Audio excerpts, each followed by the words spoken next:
Olá, meus amigos do Caminho do Evangelho. Hoje vamos refletir na nossa proposta de uma passagem do capítulo 11 do Evangelho segundo o Espiritismo, uma mensagem belíssima do Espírito Erasto sobre a lei de amor.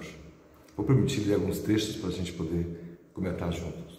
Começa assim: o amor resume toda a doutrina de Jesus, porque é o sentimento por excelência. E os sentimentos são os instintos elevados à altura do progresso realizado. O conceito espírita aqui, que Kardec colocou a mensagem de Erasto, os instintos evoluem até se chegarem no nível dos sentimentos. É isso que nós vamos ver.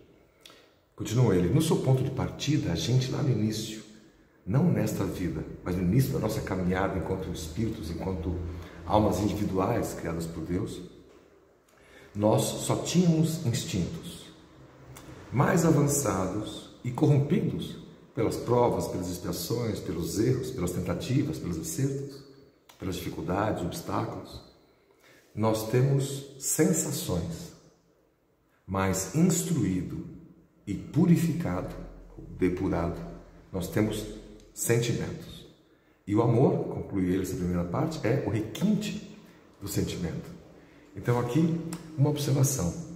Veja que a vida, que nasce de uma forma muito simples e que a ciência ainda não sabe exatamente como todo o processo se dá.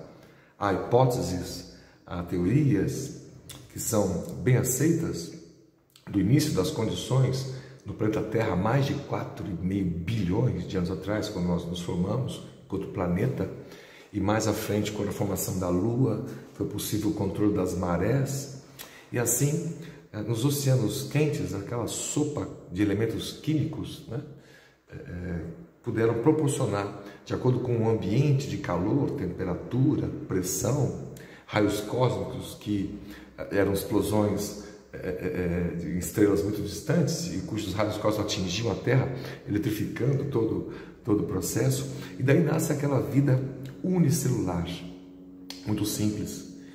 E ela vai se desenvolvendo até ganhar uma forma complexa celular. Isso nos passar de bilhões de anos. E a Terra passou, enquanto planeta, por diversas etapas. Ora esfriou muito e houve uma extinção em massa desses primeiros seres vivos, sobrando apenas alguns, como se fossem tentativas.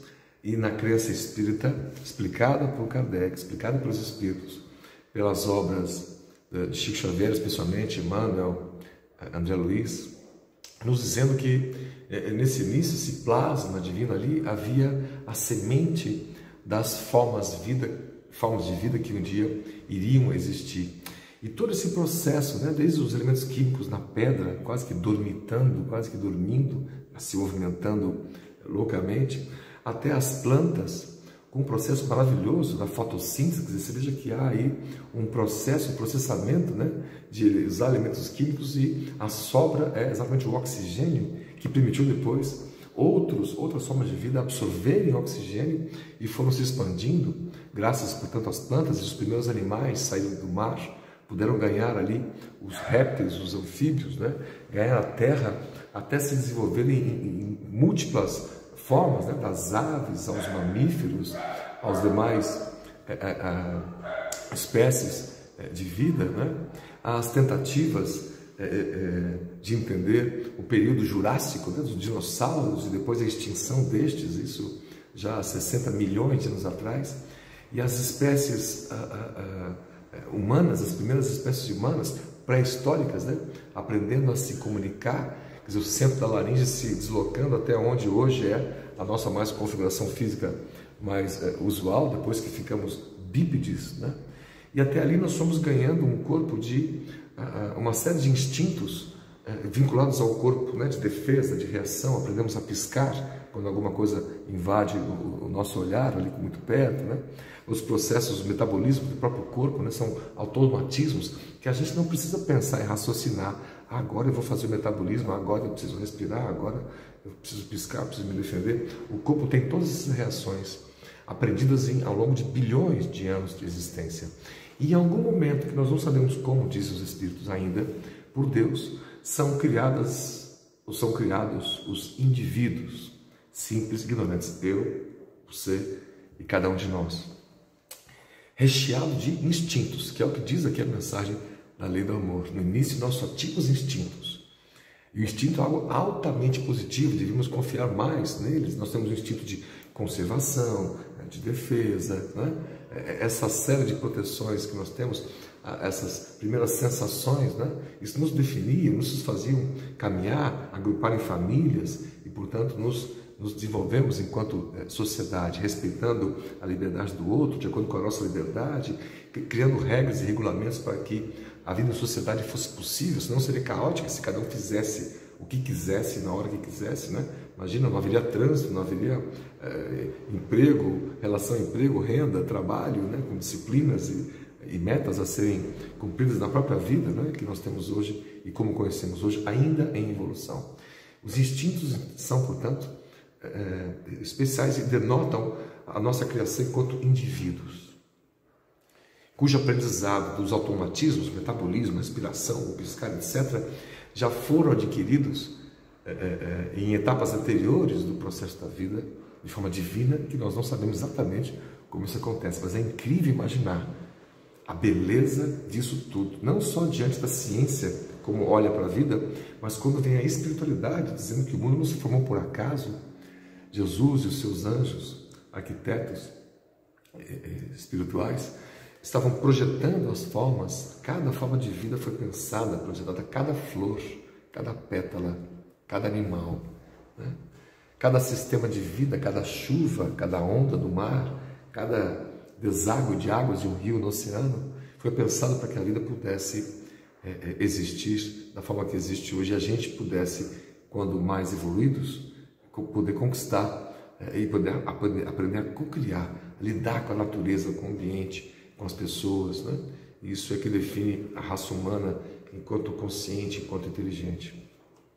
Então, é interessante que se nessa passagem, né, nós entendemos que o amor, ele abre isso, é o sentimento por excelência. Nós atingimos esse amor lá atrás, começando aqui, né, com um processo de instinto. Mais à frente, ele diz: a lei do amor substitui a personalidade pela fusão dos seres e extingue as misérias sociais. Feliz daquele que, sobrelevando-se à humanidade, ama com imenso amor os seus irmãos em sofrimento. Feliz daquele que faz assim, porque não conhece as angústias da alma, nem as do corpo. Seus pés são leves e sua alma vive como que transportado para fora de si mesmo. Belíssima essa passagem, né?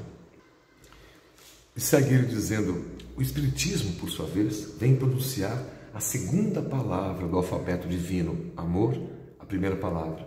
A segunda palavra, ficai atentos, diz ele, porque essa palavra levanta a lápide dos túmulos vazios, é a reencarnação. Reencarnação. Vencendo a morte, revela ao homem deslumbrado o seu patrimônio intelectual. Qual é o patrimônio intelectual? Quem eu sou hoje? Eu, quando eu nasci ali, bebezinho, há poucos anos atrás, né? 20 anos atrás, né? Ou um pouco mais, ali, 40, quase 50 anos atrás, esse intelecto que eu era, esse ser consciente que eu era ali, bebê, quem estava ali presente? Quem era eu exatamente? Eu estava começando a vida ali? Não. A reencarnação nos ensina que nós já viemos de muitas outras vezes, desde essas épocas pré-históricas, quando aprendemos a falar, depois de grunhir, dominamos o fogo e fomos desenvolvendo nossas habilidades sociais, cognitivas, de conhecimento, conscienciais, e até nossa relação com o cosmos, as relações religiosas que nos religam, né, nos ligam a uma forma mais transbordante de ver a vida, que não só fechada no nosso planeta, né, mas não só imanente dentro de nós, mas também transcendente, fora de nós, todo o nascimento e as posturas religiosas. E é assim que nós nos desenvolvemos, graças a Deus, né, que criou este modelo maravilhoso, que esse princípio espiritual que somos nós, como quando em contato com a matéria, que é o corpo, quando nascemos, nós temos que nos movimentar, temos fome, temos sede, temos anseios, e esse impulso para o movimento, que se fôssemos só espírito, sem precisar comer, sem precisar dormir, sem precisar respirar, sem precisar... Não haveria como evoluir. Veja, nós nasceríamos, graças por Deus, estacionários. Quando em contato com o corpo, na reencarnação, a gente avança. E nesse processo, diz a frase mais instruído mais avançado e corrompido, nós temos sensações, né? O saciar a fome, o saciar a sede, né? Os prazeres do corpo, os prazeres do mundo, que nos produzem as sensações, não só de frio e calor, mas aquelas que também produzem as emoções humanas. E aqui temos no anteparo. Emoções não é sinônimo de sentimentos, né? As emoções são um reflexo no nosso corpo, daquilo que sentimos, daquilo que pensamos, né? Se nosso sentimento por alguém é de saudade, né? De relembrar alguém nesse sentido, a emoção que pode desaguar ali é exatamente, né? Uma certa ansiedade ou eventualmente uma tristeza, né? E são essas reações emocionais que nós temos, que apresentamos no dia a dia. Podemos acordar mal-humorado, emoção, né? A gente toca o pé na pedra, fica com raiva, alguém nos fecha no trânsito, o ônibus atrasa. São emoções, é a raiva, né? Nós podemos um dia ter uma notícia legal no trabalho, alguém nos elogiou, a gente fica feliz, alegre, parece que ganha o dia. É uma emoção, é a alegria, né? E assim por diante. As diversas emoções têm que ser por nós analisadas.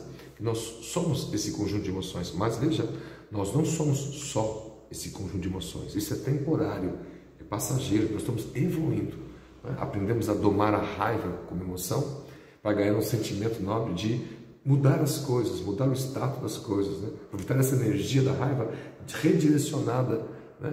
Para um sentido produtivo, que se possa produzir algo, que se possa criar algo, transformar algo, né? Nós podemos usar a emoção da alegria para nos dar mais força de seguir adiante, aprendendo a domar as nossas emoções, outras que nos sejam estar bem, de sentir-se bem, né? Isso desaguar no sentimento pelas pessoas, de nos interessarmos pelas pessoas. Quando um catador passa, qual o seu nome, qual o nome dele ou dela, quantos anos tem filhos, tem netos, estão precisando do quê? Não tem internet em casa, como é que os filhos e netos fazem lições escolares se não tem internet, não tem computador? Algo que eu possa fazer, ir além, como diz Jesus. Se alguém lhe pede para caminhar 1000 passos, vá 2000, faça mais. Que esse está o ensaio que nos transporta das emoções para os sentimentos, né? E mais avançados, corrompidos, só temos sensações. E mais instruído, conhecimento, instrução, né? Ir a fundo numa informação, né? Num conceito, num mundo onde a gente está lendo muito pouco e pegando uma notícia de alguém no WhatsApp e já divulgamos como se fosse verdade, acabamos incorrendo num erro, divulgar falsas notícias, falsas informações, né? Esses últimos anos estão aí repletos desses exemplos, né? Então, mais instruído, que é informação, você aprender, observar, absorver, né? Um vídeo, uma leitura, uma palestra, tudo isso nos requinta de informações e conhecimentos. Isso nos ajuda a enxergar melhor as coisas, a decidirmos melhor por uma ou outra coisa, ou seja, a inteligência, que é o primeiro progresso que tem, conforme a questão 780 de Allan Kardec em O Livro dos Espíritos. Depois é que vem o avanço moral. Com a inteligência eu posso discernir entre o certo e o errado, entre o bem e o mal. O conhecimento me deu essa chance de agora chegar neste nível. E quando eu decido ter um comportamento, uma atitude mais condizente com a paz, com a tranquilidade, com o respeito ao próximo, com respeito às diferenças, sem julgar ninguém, sem antes observar a trave no meu próprio olho, como dizia Jesus. Tudo o que ensinou Jesus lá na sua origem, né? Por isso que se diz que o Espiritismo é o cristianismo redivivo, ou seja, você fazer reviver aquela origem que era simples, de vestes simples, ninguém era remunerado para falar de Jesus, ninguém pedia dinheiro para obras sociais de uma ou outra igreja, porque o ambiente era que todos queriam ajudar, como na Casa do Caminho, nessa primeira obra social que reuniu os discípulos do Cristo depois da morte do Cristo, né? Pedro, né? E os Tiagos, né? E assim como vários outros, depois da presença do apóstolo Paulo, né? Que foi um perseguidor cristão, né? Com o nome de Saulo, e a sua conversão, quando entendeu, ou seja, tem uma outra versão, verteu um novo personagem dentro de Saulo, chamado Paulo, portanto agora, que pôde ver a vida com uma imensidão que ele não viu antes. Ele pôde alcançar agora o sentimento, e não só aquela emoção da justiça pela justiça, olho por olho, dente por dente, que ele afetava e machucava, né? E matava, como matou Estevão, os cristãos, com um julgamento deles, né? Equivocado, né? E fez Estevão um mártir, uma alma generosa, que depois, por muitos anos, foi um dos seus guias nas epístolas que ele escrevia. Isso é maravilhoso, né? Sentimento, portanto, é essa última etapa que nós queremos e devemos alcançar. Para chegar nisso, nós temos a reencarnação, essa segunda palavra do alfabeto divino. Vamos imaginar, baseado no que a gente conhece da gente hoje, minhas reações, como eu acordo, meu humor, meus julgamentos com as pessoas, minhas postagens, minhas falas, ou especialmente melhor, meus pensamentos. Pode ser que a minha cara está bonitinha, sorrindo para todo mundo, e estou pensando mal de todo mundo. O que vale quem somos é o que nós pensamos, não só o que falamos ou digitamos na internet, né? Vale o que a gente sente. Nós somos o que sentimos, nós somos o que pensamos, né? Por conceito espírita também, né? A reencarnação é que faz nos chegar. Então vamos imaginar quantas vidas que nós já erramos muitas coisas e hoje apresentam, aquele erro no passado apresenta hoje como um medo de avançar aqui e acolá. O medo de determinado tipo de pessoa, de gênero de pessoa, porque já fomos atacados, hoje atacamos demais e temos ali uma espécie de consciência pesada que não sabemos exatamente como, não é muito consciente de coisas que já fizemos, então assuntos que para a gente são difíceis de suportar, períodos de muita depressão que passamos, se a gente não quer enfrentar a vida, trazemos muito do passado, de vidas anteriores, emoções muito fortes que sentimos nesse passado que estão presentes em nós. O pensamento lúcido, consciente do que fizemos não está, mas a emoção que ficou daquilo está. Então a gente tem alguma síndrome, tem algum pânico, alguma fobia, algum medo, que nós não conseguimos explicar olhando só a nossa vida de hoje. E são encontradas explicações quando nós pudéssemos olhar, e um dia olharemos, né? Depois de libertos do corpo mais efetivamente, uma série de outras vidas nossas anteriores para entender esse mecanismo da reencarnação que faz chegar a quem nós somos hoje, baseado muito do que fizemos e pensamos no passado. Erasto completa a mensagem dizendo ele: disse que o homem, no seu início, tem apenas instintos. Aquele, pois, em que os instintos dominam, está mais próximo do ponto de partida do que do alvo. O alvo são os sentimentos, como Jesus nos ensinou. Para avançar em direção ao alvo, diz ele, é necessário vencer os instintos a favor dos sentimentos. Ou seja, aperfeiçoar a estes, sufocando os germes latentes da matéria. O instinto tem essa ligação com a matéria de conservação. Então, no passado nosso, guiados pelo instinto, quem era diferente, uma tribo diferente, um biotipo diferente, a gente já se colocava numa posição de guerra, de ataque. Isso não era solidário, fazer amigo com outras tribos, outros clãs. Ou a gente dominava ou era dominado. E a história é muito feita disso, de processo de dominadores e dominados. E sempre em guerras, uns com os outros, muito guiados pelo instinto. O instinto que o corpo determina, né, fazia com que as famílias eram difíceis de serem consolidadas, né? Pois que o homem, instintivamente, lá na sua pré-história, tinha como modelo biológico quase que a poligamia, quase como no reino animal, em boa parte dele, não em todo, né? Em relação de macho e fêmea, mas não somos macho e fêmea animais. Nós temos uma individualidade que foi separada, destacada do resto da evolução, dos demais componentes da evolução, né? Que são, de uma certa forma, um amparo nosso, um arcabouço profundo de cada um, de todos nós. E assim nós temos um mecanismo, uma missão de domar as nossas más inclinações, más tendências, instinto, etc., sensações. Isso, aliás, é o conceito do espírita que Kardec colocou e apontou. Reconhece-se o verdadeiro espírita pela sua transformação moral, sensações para sentimentos, e pela sua força em domar as suas más inclinações. Ou seja, é o papel nosso domar as inclinações que só o corpo aponta, o imediatismo, o curto prazo, os prazeres, etc. Essas lógicas todas vão sendo modificadas quando a gente vai aprendendo a amar e a respeitar as pessoas. Então, aquele diferente que no passado a gente subjugava, o outro sexo diferente que no passado a gente subjugava, maltratava, hoje estamos aprendendo a tratar como igual, a deixar de lado velhos machismos, velhos maneirismos, em toda a área humana, não só na área pessoal da relação humana um com o outro, mas de vizinho com vizinho, de cidade com cidade, de um país com outro país e dentro de si mesmo. Ele continua, os instintos são a germinação e os embriões dos sentimentos. trazem consigo um progresso, como a bolota oculta o carvalho.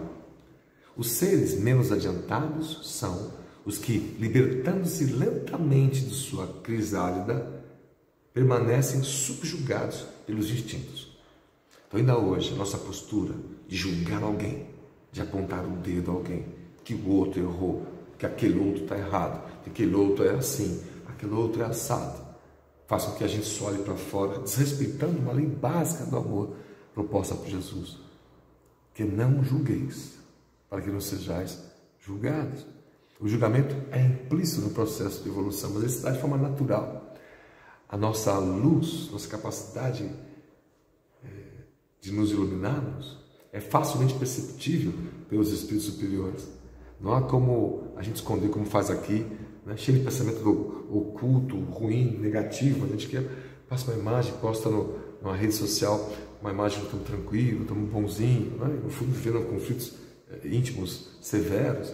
Os espíritos percebem isso, que deixam pontos, né? São pontos luminosos na nossa própria alma, é no nosso corpo espiritual, depois de despojado desse corpo físico, né?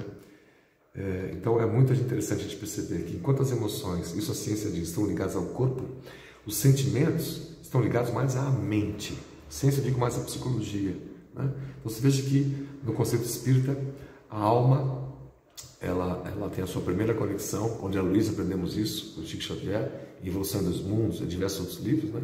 Tem a conexão ligada à nossa mente, ao nosso corpo mental, faz parte do nosso corpo espiritual, o espírito que cada um de nós é. Quando ligado ao corpo, a ligação se dá pelo centro coronário, pelo centro cerebral, que depois é conectado aos demais chakras, ou centro de força, como queiramos chamar, aí, pelo corpo, né? E fazendo esse processo energético é bastante importante, que um dia nós compreenderemos melhor o impacto das emoções, da nossa saúde, por exemplo, né? Aí nós vamos compreendendo de forma mais ampliada o quanto as emoções produzidas aqui pelo cérebro e pelo corpo podem impactar no nosso processo de sentimento, nosso processo evolutivo, nosso processo espiritual. É o espírito quem sofre, é o espírito quem pensa, não é o corpo. O corpo reage a isso, né? A emoção do desespero, a emoção da raiva, a emoção da tristeza, que pode descambar para uma emoção muito mais forte e poderosa, que é a própria depressão, que é uma grande pandemia, segundo a ONU, para os próximos anos, né? Já era previsto isso antes dessa mesma pandemia viral que estamos vivendo. Então, nossa conclusão é que diante desse quadro espírita mostrado pelos espíritos, da grandeza da vida, desde quando começamos até hoje, e daqui de hoje, até essa caminhada, até entendermos esse processo evolutivo em direção ao amor por todas as pessoas, por todas as outras formas de vida, como fazia Francisco de Assis, que conversava com as borboletas, conversava com as mariposas. As mariposas, aliás, são mais desprezadas, porque as borboletas são mais bonitas, devem saber. Seu nome vem de Mari, de Maria, irmã de Jesus. Dizem as lendas antigas que quando uma mariposa passa perto da gente, é o amor de Maria ali presente, né? É interessante isso, né? Nesse conceito, claro, estou tratando aqui uma lenda, mas vale dizer que este amor de Maria, mãe do Cristo, né, é um exemplo magnífico, né? Santo, nesse sentido filosófico, de como devemos amar a todos indistintamente.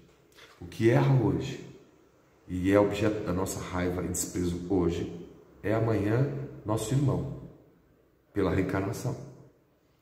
Já é nosso irmão hoje pela filosofia cristã, mas como a gente não consegue tratar ele como irmão ainda por causa das diferenças todas, né? Dos abusos, dos preconceitos, os racismos, as inverdades, esses descalabros que eventualmente um ou outro de nós acaba cometendo porque apaixonados pelas diferenças ideológicas, políticas, filosóficas, religiosas, acabamos nos atacando, apontando para os outros uma série de dedos, ao invés de fazer uma reflexão íntima, pessoal, de quais são os sentimentos que eu tenho, por quem que eu tenho, como eu nutro isso, como eu alimento isso, como eu faço isso crescer, né? Então, lembrando que os sentimentos são você. Nós somos um conjunto de sentimentos que são despertados pelo pensamento. Estamos aqui didaticamente separando uma coisa de outra, mas um pensamento sempre gera um sentimento. Pense em alguém que você gosta muito, que já partiu, um sentimento de saudade, de carinho, de respeito. Por outro lado, você pensa em alguém que você tem uma série de medos e dificuldade de tratar, o corpo chega a produzir as emoções, né? Palpita o coração, só de pensar naquilo, né? O coração acelera e assim por diante, né? O corpo vai reagindo com as emoções àquilo que nós somos no campo de sentimentos. Então, quanto mais equilibrados serão nossas reações, tanto mais equilibrados são e seremos nós mesmos no futuro. Que a lei de amor de Jesus nos inspire a continuar avante, a domarmos nossas paixões humanas, a fazermos olhar para o outro com mais carinho, com mais mansuetude, com mais doçura e com mais ternura. É isso que ensina a lei de amor e a reflexão de hoje. Muita paz a todos.